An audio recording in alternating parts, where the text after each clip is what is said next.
So you got a motorcycle and you want to do your own oil change. Well, if you hang with me through this video, I'm going to walk you through exactly how to change the oil on your motorcycle. So first things first, go ahead and turn your bike on to let the engine warm up for a few minutes. This is going to cause your oil to heat up, which is going to make it easier to drain into your oil catch. Now while your bike is heating up, make sure to open your garage. I don't want any of you baby birds dropping dead from CO2 poisoning. Now after your bike's done heating up, head over to your workspace and make sure you've laid out everything needed to change your oil. So we're talking about the correct quantity and type of oil for your motorcycle, as well as the correct oil filter. In the case of my 2026 Yamaha R7, it's going to be 3 quarts of 10W40 full synthetic 4-stroke motorcycle oil and an STP S6017A oil filter. We're going to need a catch pan to collect the old motor oil into.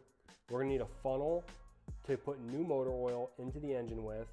We're going to need a oil filter socket to get the oil filter off of the bike, and we're going to need a couple of torque wrenches with the correct size sockets to get everything reinstalled.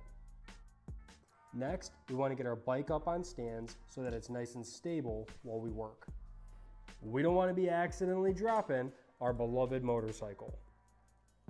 Now personally, I recommend and use the Bike Master stands from MC Power Sports. They are made out of durable, high quality materials that you can actually trust to hold up your $5, $10, $15, or $20,000 motorcycle with. They hold over 850 pounds and they are designed to work with almost every modern sports bike on the market. They come with L hooks and U hooks, which means that whether you need to lift by the spools or by the swing arm, you're going to be able to get it up in the air. And the front stand actually lifts your bike up by its triple tree, which is awesome because it gives you plenty of space to access your wheel nut, your brakes, your fork seals, and anything else on your front end that you might need to work on.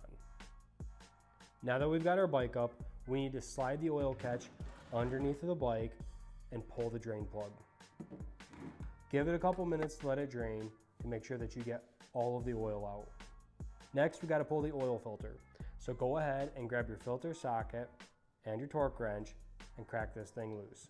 Then unscrew it off by hand, making sure that you've got an oil catch underneath of it for all the oil that's about to drain out.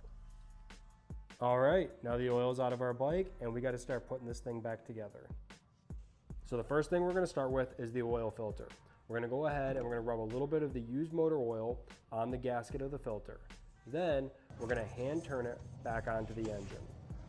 Once it starts to feel just a little bit snug, we're going to go ahead and grab our torque wrench and our oil filter socket, and we're going to make sure that we set the oil filter to the correct torque spec.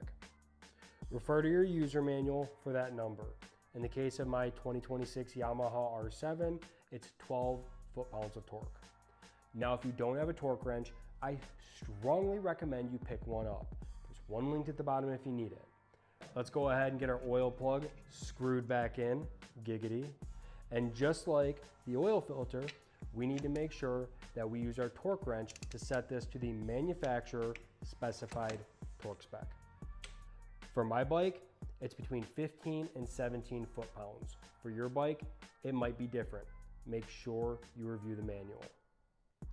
Now that we've plugged all the holes, giggity giggity goo, we need to put oil in the bike. So in the case of my Yamaha R7, it takes 3 quarts. We're gonna go ahead, we're gonna unscrew this little cap right here. We're gonna plug our funnel in and we're gonna start slowly pouring oil into the engine. Once it's all in, we're gonna go ahead and screw this cap back on. Finger tight is all it needs. And we're gonna check our PEEP window.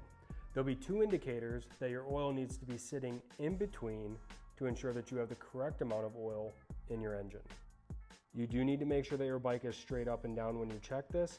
That's how you're going to get an accurate reading to ensure the correct amount of oil is in your bike. It's also one of the reasons you want to ensure that your bike is up on stands when you do this process. And just like that, you have done your first ever oil change. Now Give yourself a round of applause and a high five because you freaking rock. Now, if you found this video helpful, useful, whatever, make sure you smash the heart, the favorite, drop a comment to tell me what your favorite part was or what tutorial you want to see next, and maybe hit subscribe. Now, if you're doing your own oil changes and you don't have the tools and you want to support the channel, consider purchasing those from the link below. Every time you purchase, it helps me to be able to put out more content for you guys. Now get out there, have fun, and ride safe.